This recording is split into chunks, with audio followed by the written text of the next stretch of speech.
Commander Jiwoo stood alone in the dark control room of Veos Prime's defense station. Outside the thick windows, the stars looked peaceful and quiet, but Jiwoo knew that peace was ending. Her hands trembled as she looked at the readings on the screen. The Carthier horde was coming and nothing could stop them. For 20 years, Jiwoo had served her people as a military commander. She had trained soldiers, planned defenses, and kept her world safe from the dangers of space. But nothing had prepared her for this. The Carthier were not like any enemy the Veyans had faced before. They were not interested in peace or trade or even conquest in the normal sense. They only wanted to feed. They came to a world and ate everything, the people, the buildings, the very soil itself. They were like a plague of locusts, but worse because they were intelligent and organized. Jiwoo called for diplomat Han-I to come to the control room. Han-I was old, with silver hair and eyes that had seen many years of galactic politics. She moved slowly but with purpose, her blue skin reflecting the light of the screens around them. Han-I had spent her whole life trying to make peace between different species. She believed that talking was always better than fighting, but even Hane could see that talking would not save them from the Carthier. "How long do we have?"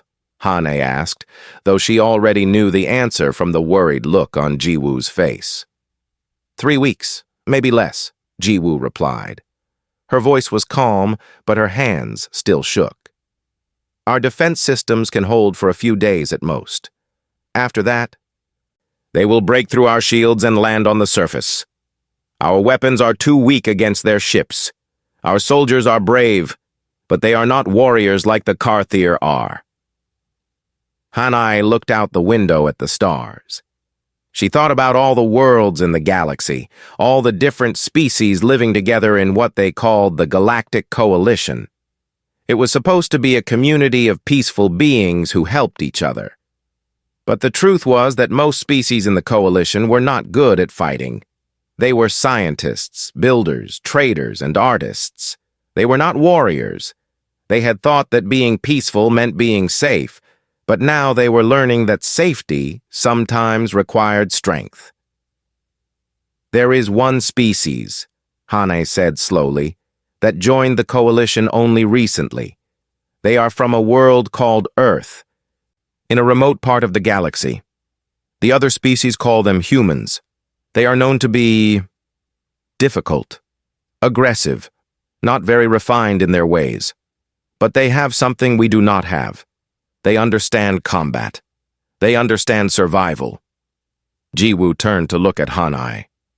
"You want to ask them for help? The humans?" "Do we have another choice?" Hanai asked back. Jiwoo thought about this. She knew the stories about humans. She had heard that they were dangerous, that they fought too easily, that they did not think carefully about their actions. But she had also heard that they were loyal. When they made an agreement with someone, they kept it. When someone helped them, they remembered it and helped that person back. "If we send a message asking for help, they might not come," Jiwoo said. "And even if they do come, it might be too late." "Then we had better hope they come quickly," Hane replied.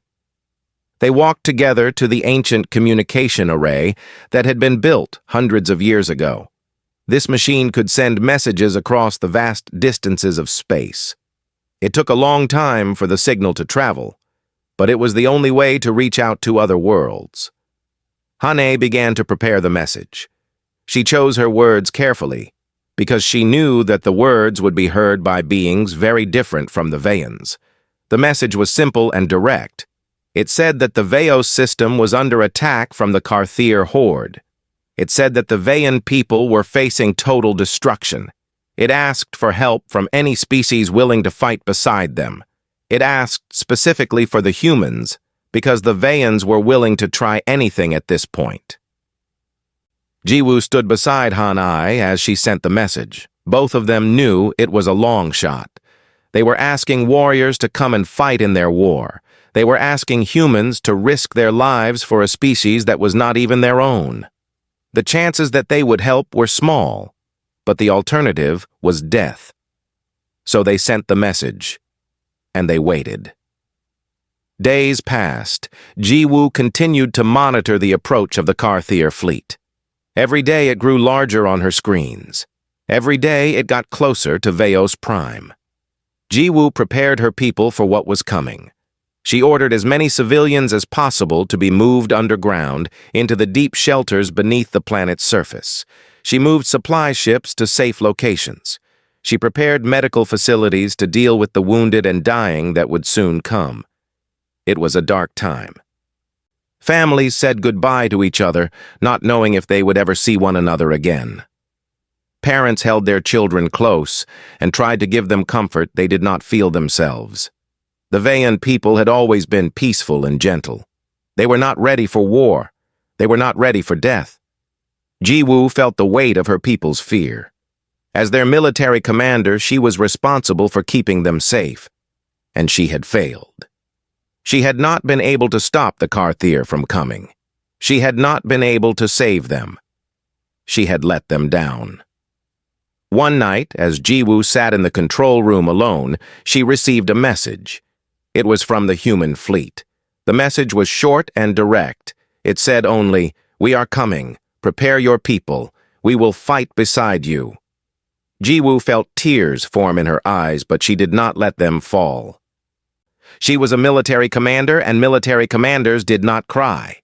But inside, she felt hope for the first time in weeks. The humans were coming.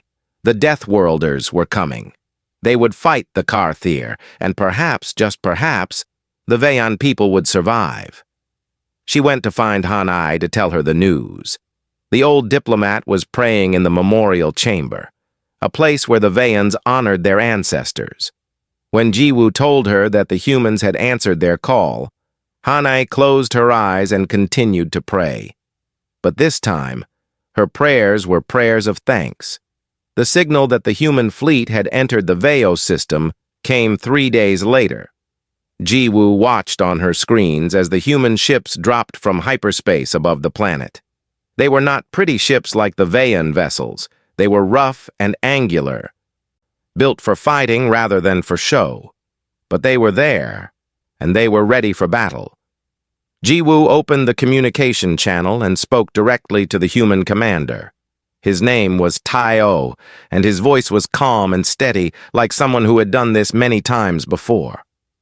He did not waste time with long greetings. He simply said, "Commander Jiwoo, we are here.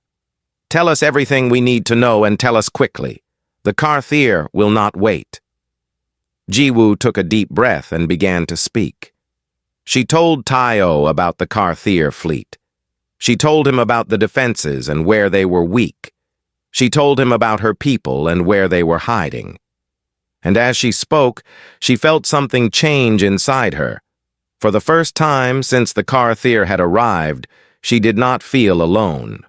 The humans were here, and they were ready to fight. Captain Teo walked through the corridors of the human flagship with quick, confident steps.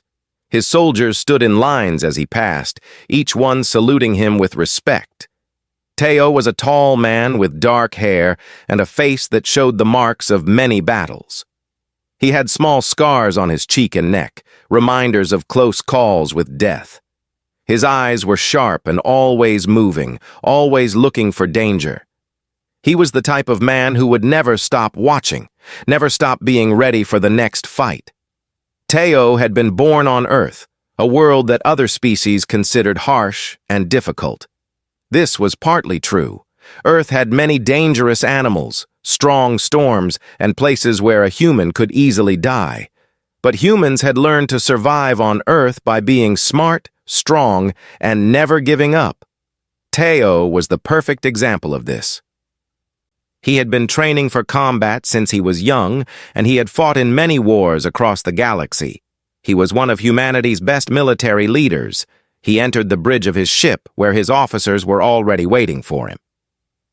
Lieutenant Haewon stood near the main screen, looking at information about the Veyan defense systems. Heywan was a woman with short dark hair and the build of someone who spent time doing physical work. She was an explosives expert, which meant she knew how to destroy things. Her hands were covered with old scars, marks from years of working with dangerous materials. She looked up when Teo entered, and a small smile appeared on her face. "The Vayan sent us their complete defense maps," Heywan said. She pointed at the screens showing the layout of Veos Prime's military positions. "Commander Jiwoo gave us everything, but these defenses are not going to work against the Karthir." Teo studied the screens carefully. He could see the problem immediately. The Vayan defenses were designed to stop normal starship attacks. They had shields and guns positioned to stop enemy weapons from a distance. But the Karthir did not attack like normal enemies. They came in huge numbers, landing everywhere at once, overwhelming their targets with sheer numbers. The Vayans were thinking like scientists and engineers. Teo was thinking like a warrior. Their problem is that they think the Karthir will attack from space and stay in space, Teo said quietly. But the Karthir want land. They want to break through the shields and land on the ground. Once they land, they can begin to consume. The space battle is just the first part. The real battle happens on the planet's surface. Teo looked at Haiwan and made a decision. We need to do two things. First, we need to strengthen their space defenses so the Karthir cannot land easily. Second, we need to prepare ground forces to fight the Karthir once they do land. Because they will land. The Karthir always get through eventually, but we can slow them down and kill them while they are landing. Heywan nodded. She was already thinking the same thing. I can position our ships to support their defenses, and I can set up explosives around all their likely landing zones. When the Karthir land, we can detonate the explosives and destroy them before they have time to establish a position. Exactly, Teo said. He moved to the communication system and sent a message to Commander Jiwoo. He did not use many words. He simply said what needed to be done. We will arrive at Veos Prime in 2 days. Prepare your people. We need to show the Karthir that they have made a terrible mistake by coming here. We will make them regret every moment they spend near this world. The human fleet moved toward Veos Prime with purpose.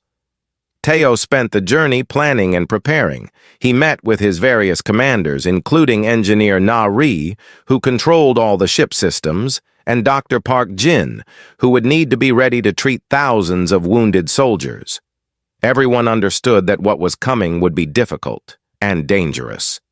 When the human ships finally dropped out of hyperspace above Veos Prime, the Vayan people below looked up in wonder. The human ships were not beautiful. They were covered with weapons and armor plating. They looked like they were built only for fighting, nothing else. But they were there, and they meant help was coming. Teo traveled down to the planet's surface to meet with Commander Jiwoo and diplomat Han Ai. The human transport ship landed near the military command center, and Teo stepped out onto the ground of Veos Prime for the first time. The gravity here was lighter than Earth's gravity, so Teo felt like he could jump very high if he wanted to. But he did not jump. He walked with control and purpose toward the command building. When Jiwoo first saw Teo, she was shocked. He was much larger than she expected. Humans were not as tall as some species, but they were much more muscular and strong-looking. Teo seemed to be made of hard, tight muscle under his uniform. His face showed no emotion, and his eyes looked at Jiwoo like he was calculating something about her. Commander Jiwoo, Teo said, and he shook her hand. His grip was firm and strong, but not painful. I have studied your defense systems. They are well designed, but they were designed for a different type of enemy. The Karthir do not fight like other species. They attack with overwhelming numbers, and with biological weapons we will need to deal with carefully. Jiwoo introduced Teo to her officers and military leaders. They listened as Teo explained what he had learned about the Karthir through years of studying them. He told them that the Karthir were not stupid. They were highly intelligent, but their intelligence was different from the intelligence of most species. They thought like a single organism, like one huge creature divided into many parts. This meant that they were difficult to confuse, but it also meant that if you destroyed their communication system, they became disorganized. Hanai listened carefully to everything Tayo said. She was beginning to understand that humans were not just warriors. They were warriors, yes, but they were also smart and thoughtful. Tayo was asking questions about Vayan culture and history. He was interested in understanding the people he was helping to save, not just in fighting the enemy. Over the next days, human soldiers began arriving on the planet. They set up positions around all the likely landing zones. Heywan and her explosives team worked day and night, placing bombs in strategic locations. Engineer Nari stayed on the flagship, making sure that the human ships would be in perfect position to support the ground forces. Dr. Park Jin set up medical facilities to handle the wounded. She was a young woman with kind eyes, but she had the strength and discipline of someone trained in emergency medicine. She had seen many battles before, and she knew that this one would create many patients for her to care for. The human soldiers were different from the Vayan soldiers. They were louder, more aggressive, and they seemed to enjoy the preparation for battle. They laughed and joked with each other, even though they knew that many of them would probably die in the coming fights. The Vayan soldiers watched this strange behavior with confusion. How could these humans be so cheerful when death was coming? Tayo saw the confusion in the Vayan's faces, and he understood it. He gathered all the soldiers, both human and Vayan, and he spoke to them. He told them that humans had lived on a dangerous world, and they had learned that fear was not helpful. What was helpful was preparation, training, and trust in your fellow soldiers. He told them that the Karthir were strong, but they could be defeated. And he told them that together, humans and Vayans could do something great. When Tayo finished speaking, something changed in the Vayans. They stood straighter. They seemed less afraid. And when they looked at the human soldiers, they no longer saw strange, dangerous beings. They saw allies. They saw warriors who would fight beside them. Commander Jiwoo approached Tayo after his speech. "My people needed to hear that," she said. "Thank you." Tayo nodded. "The Karthir are coming soon, very soon. But when they arrive, they will find that this world is ready. They will find soldiers who are prepared to defend their home. They will find that attacking Veos Prime was a mistake, and they will regret that mistake." In orbit above the planet, the first Karthir ships were detected on the sensors. They were still far away, but they were coming. The battle was about to begin. The first sign of the Karthir attack came as a sound like nothing the Vayan people had ever heard before. It was a high-pitched screaming noise that seemed to come from the sky itself. Civilians in the underground shelters covered their ears, and children cried from the pain of the noise. But for the soldiers, both human and Vayan, the sound meant only one thing. The battle had started. In the command center, Commander Jiwoo watched as the Karthir fleet appeared on the sensor screens. It was enormous. Wave after wave of massive ships dropped out of hyperspace, surrounding Veos Prime like hunters surrounding prey. The Karthir had sent everything they had. They were confident that Veos Prime would fall quickly, just like hundreds of other worlds had fallen before it. But what the Karthir did not know was that the humans were waiting for them. Captain Tayo stood on the bridge of his flagship, watching the same data that Jiwoo was watching. His face showed no fear, no doubt, only calculation. He had fought the Karthir before in other battles, and he knew their tactics. They would attack in waves, trying to overwhelm the defenses through sheer numbers. They would not care if some of their ships were destroyed, because they always had more ships. "All ships, begin defensive positions," Tayo commanded. His voice was calm and clear. "Do not fire until my command. I want them to think our defenses are weaker than they are. Let them come closer. Then we show them the truth." The human ships moved into position around Veos Prime. They worked together with the Veon defense stations, creating a wall of firepower that the Carthier would have to break through. HFY was in her position on one of the human ships, her hands moving over the weapons controls like a musician playing an instrument. She was ready. She had been waiting for this moment. The Carthier ships began their attack. They came from all directions at once, firing their weapons at the Veon defense shields. The shields glowed bright green as the weapons hit them, and the entire planet seemed to shake from the force of the impact. For a moment, it looked like the shields might fail. The Carthier pilots screamed in their alien voices, celebrating what they thought would be an easy victory. Then Teo gave his command. "Fire," he said simply. What happened next was like the anger of a god being released on the universe. The human ships opened fire with everything they had. Weapons systems that the Carthier had never seen before lit up the space around Veos Prime. Teo had equipped his fleet with weapons that were designed specifically for dealing with the Carthier. They had learned what worked against the parasitic aliens through hard experience. The first wave of Carthier ships exploded. Dozens of their vessels were destroyed in just a few seconds. But the Carthier did not retreat. They could not retreat. Their hive mind would not allow them to run from a fight. Instead, they kept coming, pressing forward despite their losses. "They are landing ground forces on the southern continent," Jiwoo reported to Teo. Her voice was steady, but Teo could hear the tension underneath. "I see them," Teo replied. "Begin ground defense. All units move to intercept. Do not let them establish a landing zone." On the surface of Veos Prime, the ground battle was about to begin.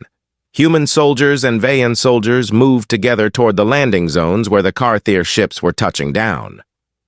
The explosives that HFY had placed in these zones had been carefully positioned so that they would destroy the landing ships after the troops inside them had disembarked. The goal was not to stop the Carthier from landing, but to kill them as soon as they landed, before they could establish a strong position. The first group of soldiers to encounter the Carthier was led by Lieutenant Q-Take, a young human warrior with a reputation for never backing down from a fight. Q-Take had steel-gray eyes and hair cut very short. His uniform was covered with insignia and medals showing the many battles he had survived. He moved through the landscape with his weapons ready, watching for any sign of the enemy. When the Carthier appeared, they came like a swarm of insects. They were not shaped like insects exactly, but they moved like insects, with multiple legs and bodies covered in chitinous armor. They were the size of a human or a Veon, but there were so many of them that they seemed to fill the entire landscape. Their mandibles clicked and clacked as they communicated with each other through their hive mind. Q-Tak did not hesitate. He did not feel fear as most creatures feel fear. He had been trained since birth to face death without flinching. He simply brought his weapon to bear and opened fire. The human soldiers behind him did the same. They had trained for this moment many times. They knew exactly how to fight the Carthier because they had studied every battle where the Carthier had been encountered. The humans' weapons were effective against the Carthier armor in ways that other weapons were not. And the humans fought with a discipline and coordination that made them terrifying enemies. But the Carthier were also formidable fighters. They were fast, they were strong, and they seemed to feel no pain. When a Carthier was shot, it did not stop fighting. It kept coming, even if it was wounded. The Carthier had evolved to survive in a universe where pain was just part of existence. They did not care about pain. They only cared about their mission, to consume this world and everything on it. The battle raged across the southern continent. Humans and Veons fought side by side, pushing the Carthier back toward their landing ships. But for every Carthier that was killed, 2 more seemed to land. The parasitic aliens just kept coming and coming, an endless tide of biological weapons and hunger. Dr. Park Jin worked in the medical facilities, treating wounded soldiers as fast as she could. She had seen many battlefields before, but this one was different. The Carthier weapons caused injuries that human and Vayon medicine had never encountered. Some of her patients were hurt by the Carthier's acid spray. Others had been infected with parasitic larvae that the Carthier tried to implant in living creatures. Park Jin had to learn new treatments on the fly, making decisions about how to help her patients even when she did not know if those decisions would work. A young Vayon soldier was brought to her medical tent, badly wounded from Carthier acid. Park Jin worked on him for hours, using treatments she had learned from studying human techniques. She was able to save his life. When the soldier woke up, he looked at the human doctor with gratitude in his eyes. He realized that Park Jin had risked her own life to help him, even though they were from different species. Up in the orbit above the planet, Teo and Haiwan continued to support the ground forces. Haiwan was coordinating with the explosives teams on the ground, timing the detonations so that they would destroy the Carthier landing ships at the moment when the most Carthier soldiers were still inside them. She had become a master of this type of precise, deadly work. But despite their successes, the humans and Vayons were starting to feel the strain of continuous fighting. More and more soldiers were being wounded, more and more equipment was being damaged, and the Carthier just kept coming. Teo realized that they could not win this battle through traditional fighting. They were strong, yes, but the Carthier had something the humans and Vayons did not have. They had numbers. The Carthier horde was so large that it could absorb enormous losses and still keep fighting. "We need to change our strategy," Teo said to his officers. "We cannot fight a battle of attrition against the Carthier. We need to find their weakness and exploit it. There is always a weakness. We just need to find it." Haiwan looked at him with a grim smile on her face. "The weakness is in their communication system. If we can destroy the hive mind link, the individual Carthier will be disorganized. They will not know what to do without the constant guidance from their queen." "Then that is what we need to do," Teo said. He looked out at the battlefield with eyes that had seen too much death. "We need to find where the queen is hiding, and we need to destroy it. Only then can we win this war." After 3 weeks of continuous fighting, the Carthier invasion had slowed, but not stopped. The humans and Vayons had managed to keep the aliens from conquering the planet, but they had not been able to defeat them either. The battle had become a terrible stalemate. Every day brought more death, more wounded, more destruction. The beautiful cities of Veos Prime were now ruins, and the green forests had been burned and destroyed. But Teo had discovered something important. By studying the movements of the Carthier forces and analyzing their communication patterns, he had found where the queen was hiding. The Carthier queen was not on the surface of the planet. She was inside the main Carthier ship, the flagship that commanded all the other ships and all the ground forces. The queen was the center of the hive mind, the connection that held all the Carthier together as one unified creature. "If we destroy the queen, the entire Carthier horde will fall apart," Teo explained to his officers. "The individual Carthier soldiers will become confused without the guidance of their hive mind. They will not know what to do. Some of them might keep fighting, but many of them will simply stop functioning." Haiwan studied the images of the Carthier flagship. It was enormous, a ship the size of a small city, covered with armor plating and defensive weapons. "Getting inside that ship will be almost impossible," she said. "The defenses are too strong. Any normal assault would be stopped before we could get close." "Then we do not use a normal assault," Teo said. "We use infiltration. We send in a small team of soldiers who are willing to risk everything. They will go inside the ship, find the queen, and destroy it." Lieutenant Kyutaik stood up from where he was sitting. Everyone in the room looked at him. "I will lead this mission," he said simply. "I will go into the Carthier ship and destroy the Queen. Other soldiers immediately volunteered to join Q-Tech.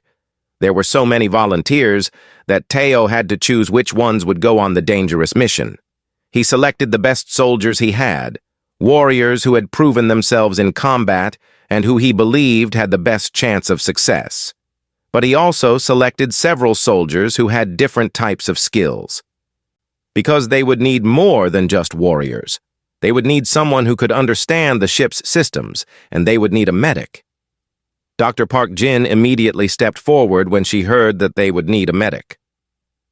"I am going," she said, and her voice left no room for argument. Teo wanted to tell her no. Medics were too valuable to risk on such a dangerous mission. But he could see the determination in Park Jin's eyes, and he knew that she would not accept his refusal. Besides, having a good medic could mean the difference between success and failure. If soldiers were wounded during the mission, Park Jin might be able to save their lives. "All right," Teo said. "You go with Q-Tyke. Keep our soldiers alive." The plan was carefully constructed over several days. Haewon worked with human pilots to find a way to approach the Carthier flagship that would not trigger its defensive systems. They discovered that there was a small maintenance hatch on one side of the ship that was not as heavily guarded as the main entrances. The human pilots would fly a small transport ship directly to this hatch, dock with it, and the infiltration team would enter the Carthier ship. Inside the ship, the team would need to navigate through the corridors while avoiding Carthier soldiers. They would need to find the chamber where the Queen was being kept, and they would need to destroy the Queen before the Carthier could stop them. On the morning of the mission, Q-Tak and his team prepared their weapons and equipment. Park Jin checked her medical supplies, making sure she had everything she would need if soldiers were hurt. The team knew that the chances of all of them surviving this mission were very low, but they also knew that if they did not try, Veos Prime would be destroyed and all the people on it would die. Q-Tyke looked at his team before they boarded the transport ship. There were 10 of them in total. He was proud of each one of them. They were humans, and also some Veyan volunteers who wanted to help defend their world. They were warriors and specialists, each one trained for this moment. "When we get inside that ship, we move fast and we move quiet," Q-Tyke told them. "We do not stop for anything except the Queen. We do not save any of the Carthier. We do not take prisoners. We complete our mission and we get out. Is that clear?" All the soldiers nodded. They understood. The transport ship launched from the human base and flew up into space. From the command center, Teo watched as the ship approached the Carthier flagship. For a few moments, nothing happened. The Carthier ship did not seem to notice the small transport. Then the small ship docked with the maintenance hatch, and the infiltration team began their assault. Inside the Carthier flagship, alarms immediately began to sound. The Carthier knew they were under attack, but the team of soldiers had already entered the ship and was moving quickly through the corridors. Park Jin ran beside Q-Tyke, her medical bag bouncing on her back, her weapon ready. The first Carthier soldiers they encountered were dealt with quickly. Q-Tech and his team had trained together for months, and they moved like a single organism, just like the Carthier themselves. When the parasitic aliens tried to ambush them, the team was ready. They fought through the corridors, leaving dead Carthier behind them. Then they reached the central chamber where the Queen was kept. The Queen was massive, much larger than a normal Carthier soldier. She was connected to thousands of tubes and wires that sent her commands and control signals out to all the Carthier in the fleet and on the ground. The Queen was the entire hive mind made flesh. "There," Q-Tyke said, pointing at the massive creature, "that is what we have to destroy." The team moved forward, but before they could reach the Queen, Carthier soldiers poured into the chamber. They had been defending the Queen, and now they attacked with fury. The human and Veyan soldiers fought back, but they were heavily outnumbered. In the chaos of the battle, Q-Tyke saw his chance. He ran toward the Queen, his weapon ready to fire. But as he ran, a Carthier soldier intercepted him. The two warriors fell to the ground, fighting hand to hand. Park Jin watched as Q-Tak struggled with the Carthier soldier. She saw that Q-Tak was in trouble. Without thinking about her own safety, she ran toward him. She could not let him die. She had seen too much death already. She reached into her medical bag and pulled out an emergency explosive charge that she normally used for medical procedures. She threw it at the Carthier soldier that was attacking Q-Tak. The charge exploded, and the Carthier soldier was thrown backward. It was not dead, but it was wounded and stunned. Q-Tak got back to his feet, and he pulled Park Jin close to protect her. Then he ran toward the Queen again. This time, nothing stopped him. Q-Tak reached the Queen and fired his weapon directly into the creature's central nervous system. The Queen shrieked a sound so loud that everyone in the chamber fell to their knees in pain. Then the Queen died. Instantly, throughout the entire Carthier fleet and all across the surface of Veos Prime, every single Carthier soldier stopped what they were doing. They became confused and disorganized. Without the guidance of the hive mind, they did not know what to do. Some of them continued to attack, but many of them simply stood still, not moving. "Get out of here!" Q-Tak shouted to his team. "Mission accomplished! Move!" The team ran back through the corridors toward the transport ship. Park Jin was helping to carry one of the wounded soldiers, even though she was exhausted. They reached the transport ship just as the Carthier flagship began to self-destruct.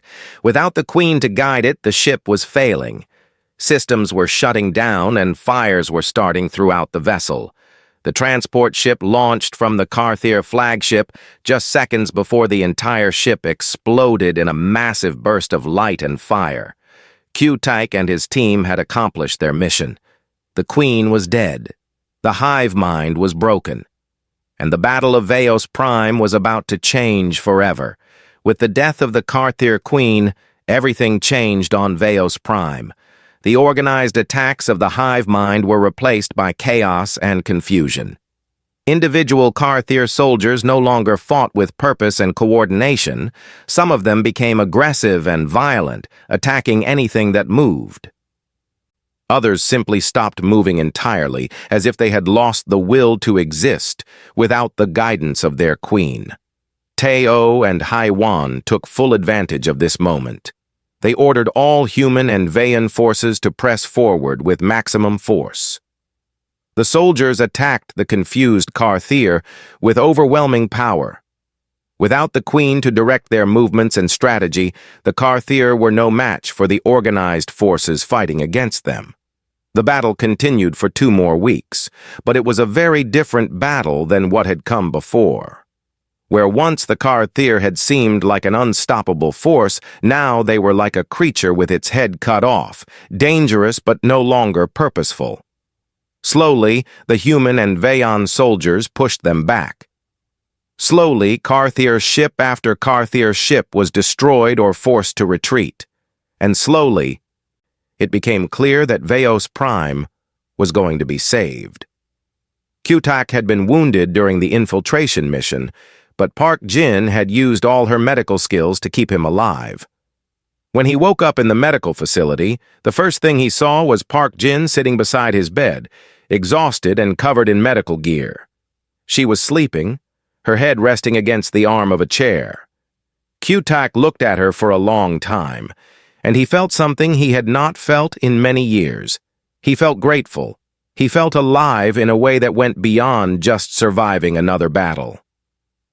Park Jin woke up when Q-Tak moved. She quickly checked his vital signs and made sure he was not in pain. "You are lucky to be alive," she said. Her voice was very tired. "You did something very brave and very foolish. You could have died." "We succeeded," Q-Tak said simply. "The mission was successful. That is what matters." "No," Park Jin said, and there was anger in her voice. "What matters is that you lived. What matters is that I was able to save your life. What matters is that we get to see what comes next. Do not talk to me about dying. Dying is easy. Living is what takes courage. Q-Tyke did not argue with her. He knew that she was right. On the surface of Veos Prime, the final battles were being fought. The Carthier were retreating now, pulling back toward their remaining ships. The human and Veyan soldiers pursued them, not letting them have a moment of peace or rest. Haywan had positioned explosives throughout the areas where the Carthier ships were still landing, and she was using them to destroy alien vessels as fast as they tried to escape. Commander Jiwoo stood on a hill overlooking the battlefield. Around her, the landscape was scarred and broken from weeks of fighting. Buildings that had stood for thousands of years were now rubble. Fields that had fed the Veyan people for generations were now ash and burned earth. But the Carthier were leaving. They were admitting defeat. They were running away. Diplomat Han Ai approached Jiwoo, moving slowly through the destruction. Both of them were tired beyond measure. They had barely slept in weeks. But both of them were still standing, still watching, still leading.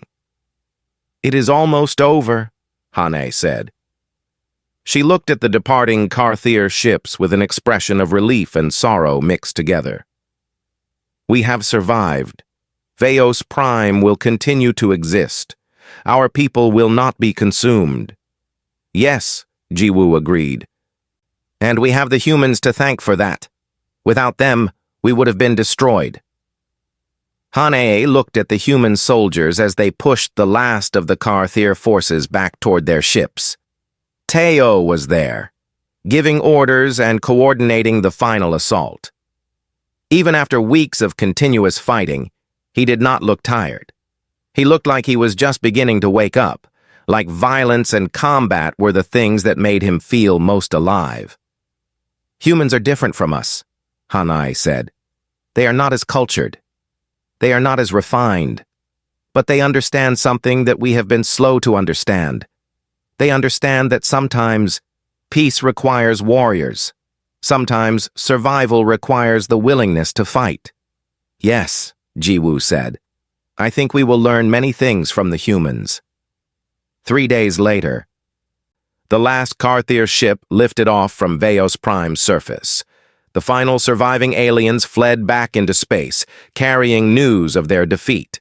The hive mind was dead, killed by human and Veyan warriors. The Carthier horde had been broken. When news of the victory reached the underground shelters where the Veyan civilians had been hiding, they emerged into the damaged light of their world. Some of them wept with joy that they had survived. Others wept with sorrow for the destruction. All of them looked at the sky and felt gratitude that their world had not been consumed. Teo requested a formal meeting with Commander Jiwoo and Diplomat Han Ai. They met in the military command center, which had been partially repaired but still showed the marks of battle.